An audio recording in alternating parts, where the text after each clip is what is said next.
first thing you want to do before working on any electrically driven air compressor is to make sure the compressor itself is turned off,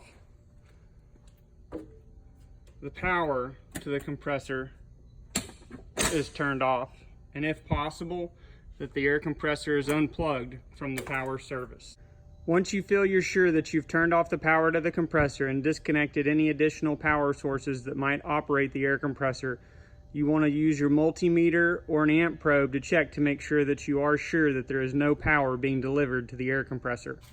Use your multimeter to make sure that you don't have any operational power going to the compressor systems. Once you have verified this, you can move on to the next step of draining the tank or system pressure to make sure that the compressor is safe to operate.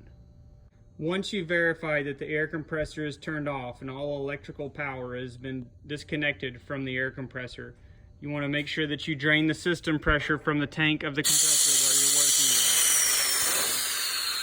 with. Make sure that this pressure has been drained down to zero. You can check by checking your tank pressure gauge to make sure that it reads zero.